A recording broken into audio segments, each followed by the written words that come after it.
Hello guys, आज हम देखेंगे आर डी शर्मा के बुक से एक्सरसाइज 3.8 का क्वेश्चन नंबर 5। इस क्वेश्चन में आप देख रहे होंगे कि ए से रिलेटेड क्वेश्चन है और ए से रिलेटेड क्वेश्चन में हमें पता है कि हम लेट क्या करते हैं। हम हमेशा प्रेजेंट एज को ही लेट करके क्वेश्चन को सॉल्व करने की कोशिश करते हैं। तो यहाँ पे हमें देखिए दो तरह का इक्वेशन दिया गया है। तो हमें बात किसके बारे में किया गया है, देखिए फादर्स एज की और sum of age of his two children, मतलब दोनों चिल्ड्रेन के अलग अलग एज के बारे में यहाँ बात नहीं किया गया है। क्लियर है। हमेशा देखिए पहले वाले कंडीशन में भी सम लिया गया है, दूसरे वाले कंडीशन में भी सम लिया गया है। देख रहे हैं आप, sum of ages of his two children, and second वाले केस में भी कहा गया है sum of ages of his two children. Clear है। क्वेश्चन आपको समझ में आ रहा है। तो जब हम लेट करेंगे तो हम फादर की एज को लेट करेंगे और sum of two children, sum of ages of two children को ही लेट करेंगे। क्लियर है। अलग अलग मैं इसलिए क्यों समझा रहा हूं, क्योंकि अगर मैंने अलग अलग लेट कर लिया तो क्वेश्चन ये सॉल्व ही नहीं होगा। क्लियर है। तो लेट फादर्स एज, हम क्या करेंगे, प्रेजेंट एज को लेट करेंगे। ठीक है, फादर्स प्रेजेंट एज क्या हो जाएगा, एक्स। इसी तरह sum of two children present age. Clear है। हम अलग अलग लेट नहीं करेंगे, क्योंकि अलग अलग लेट करेंगे तो क्वेश्चन सॉल्व ही नहीं होगा। और इसमें हमें दोनों कंडीशन में सम से ही रिलेटेड कंडीशन बताया गया है। क्लियर है। तो हम पहले फर्स्ट केस लेते हैं। देखिए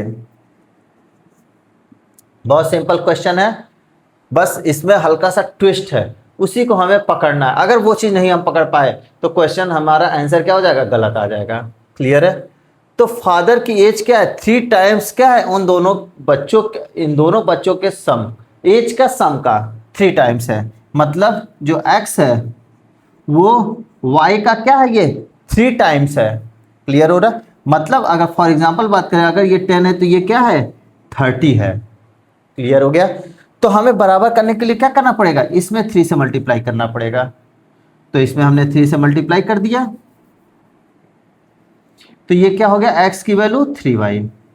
ये इक्वेशन 1 मान लिया हमने। अब सेकंड केस क्या कह रहा है हमारे पास, देखिए इसी में समझने वाली बात है। कह रहा है after 5 years.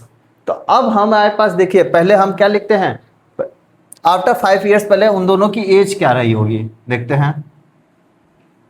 After 5 years father's age क्या रहेगी, आफ्टर 5 ईयर्स फादर्स एज क्या हो जाएगा, x + 5।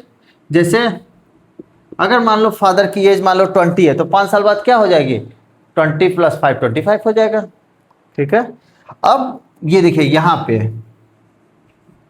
After 5 years sum of two children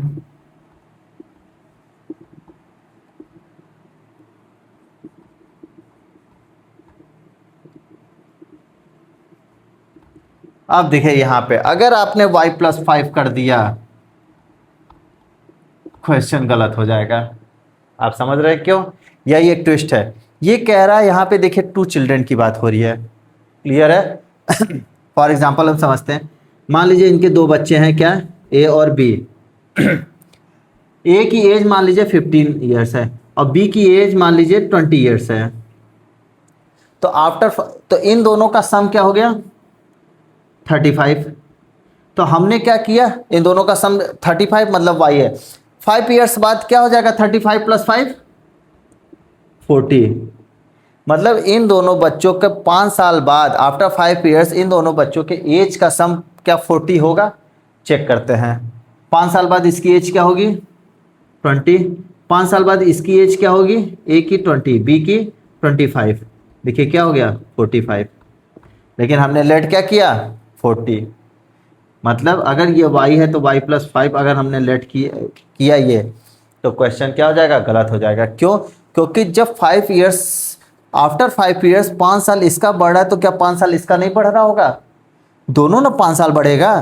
तो 5 साल इसका + 5 साल इसका, क्या हो जाएगा ये, तो मतलब y प्लस 10 लेना पड़ेगा। ये यहाँ पे एक ट्विस्ट था जिसको हम इस तरह से समझ सकते हैं। क्लियर है? तो हम यहाँ पे y प्लस 5 न लेकर के y प्लस 10 लेंगे। क्यों लेंगे ये मैंने आपको अच्छे से समझा दिया है। ठीक है, तो y प्लस 10 हो गया। अब हमसे क्या कह रहा है, 5 years after 5 his age will be twice हो जाएगा, मतलब ये इसका क्या हो जाएगा, ट्वाइस हो जाएगा। x प्लस 5 जो है वो इसका y प्लस 10 का क्या हो जाएगा, ट्वाइस हो जाएगा। जब ये ट्वाइस हो जाएगा, कैसे एग्जांपल से समझते हैं, अगर ये 10 है तो ये क्या हो जाएगा, 20 हो जाएगा। ये ऑलरेडी ट्वाइस है, तो बराबर करने के लिए 2 इधर मल्टीप्लाई करेंगे हम, तो इधर 2 से मल्टीप्लाई कर दिया हमने, तो क्या आ गया 2y प्लस का 20, तो x minus 2y equals to 5 उधर जाएगा तो 15 हो जाएगा। ये इक्वेशन 2 आ गया हमारे पास। अब आप देख रहे होंगे x इक्वल्स टू 3y, यहाँ इक्वेशन 1 दिया हुआ है, तो हम x की वैल्यू फ्रॉम इक्वेशन 1 से 2 में रख देंगे, तो यहाँ से क्या आ जाएगा, y की वैल्यू आ जाएगी। तो value of x from equation 1 put in equation 2।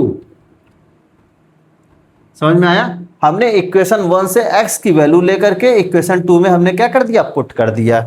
तो इक्वेशन 2 क्या है, x minus 2y equals to 15, और x की वैल्यू क्या है यहाँ पे 3y, तो 3y रख दिया हमने,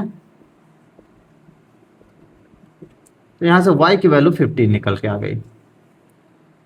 क्लियर है? लेकिन हमें निकालना क्या है, x, तो यहाँ से x की वैल्यू क्या है 3y equals to 3 into 15, x की वैल्यू 45। तो हमसे केवल पूछा गया find the age of father, तो हम दोनों वैसे तो निकाल दिया, दोनों बच्चों के जो एज का सम है वो 15 होगा, लेकिन हमसे पूछा गया केवल फादर का एज, तो हम यहाँ पे लिखेंगे father's age equal to 45 years. ये हमारा आंसर हो जाएगा। क्लियर है? आई होप आप लोग को बहुत अच्छे से समझ में आया होगा। Thank you guys.